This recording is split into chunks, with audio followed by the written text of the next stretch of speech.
د تیرې اونۍ په پیل کې د سالنګ د لویې لارې د جوړېدو او اساسي ترمیم چارې د افغانستان د اسلامي امارت د رئیس الوزرا د مرستیال ملا عبدالغني برادر او یو شمېر مسؤلینو په حضور کې پیل شوې چې د دغه کار په پیل سره ډیرو خلکو خوښي څرګنده کړه. د مزار شریف ښار اوسیدونکو د سالنګ د لویې لارې د بیا رغونې او اساسي ترمیم له پیل څخه چې شمال له جنوب سره نښلوي خوشحالي څرګنده کړه. وایي چې د دغې لارې جوړېدل یو ضرورت و او د دې سره به خلکو ته ډېرې اسانتیاوې رامنځته شي. ما واقعیت خوش شدیم که خبر شدیم کار بازسازی سالنگ ها شروع شده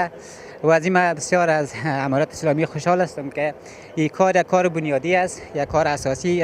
کشور ما است که ما خیلی خوشحال هستیم که بخیری وقتی که شروع شده باید پایان برسه تا مردم که از اینجا حرکت میکنه طرف کابل میره، یعنی یک برشان یک ایجاد سهولت شود که تا یا با آسانی برن و پس بیان بخیر. از هر حساب دیگه سهولت که موتر استهلاک نمیشه، دیگه راه خوب میشه، از هر نگاه دیگه از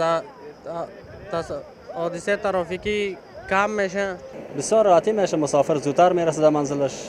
همین سهولت است که برای کل ما و شما در مردم صفات شمال در کل خوب است کار که سالنگ ها جوړ شه بخیر. د یادونې وړ ده چې دغه لاره 450 کیلومتره اوږدوالی لري او د هیواد شمال مرکز او سویلي ولایتونو سره نښلوي چې نږدې 200 کیلومتره یې په بشپړ ډول ویجاړه شوې ده او مسافر په ساعتونو په تونلونو کې بند پاتې کیږي. تمه کیږي چې د دغې لارې پر بیا جوړېدو به د خلکو ټولنیزې ستونزې حل شي او د مسافرو د تګ راتګ لپاره به اسانتیاوې رامنځته شي.